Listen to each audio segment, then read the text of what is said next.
तरीका कुछ अलग रहा। और आज समय के देखते हुए वही भजन का बस थोड़ा सा नमूना बदलल है, तरीका गावे के अंदाज बदलल बा। माता पार्वती भगवान भोलेनाथ से बियाह भइल, लौट के जब नैहरे में अली सखी सहेली पूछा ये जी ज्यादा इमोशनल। माता गौरा से सखी सहेली पूछा कि का हो ये गौरा तुम्हें कैसे मिल रहा हो?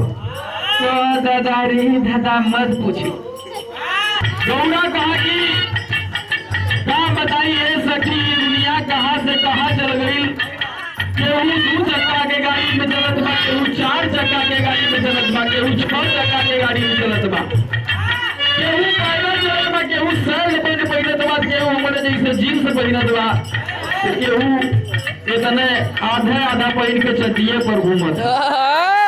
लेकिन ये सखिए दादा का बताई हमारे एक बउरा मिल गई जा, तो हमारा घर में हमार फूट गई लोही डुड़वा पहले पर सवार हो गई। ये कब हुए पहाड़ी कब हुए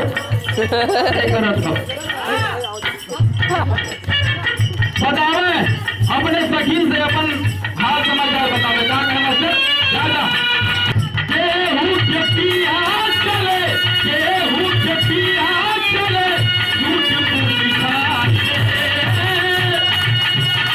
चले, झूठ मूठ खा के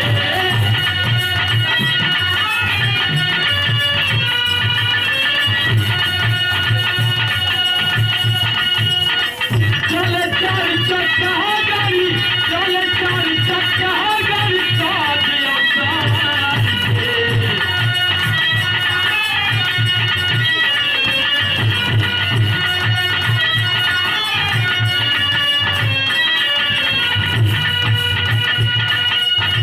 गेहूं के पिया चले, झूठ मूठ खा के चले 4 चक्का गाड़ी साथियों सवारी के।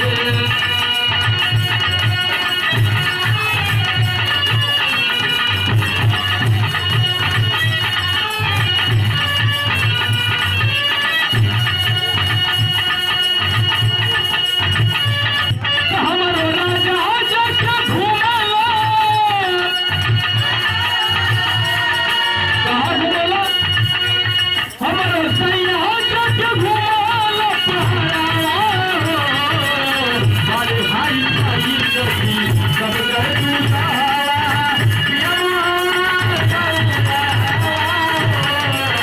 बड़े भाई सब कर तू सहारा।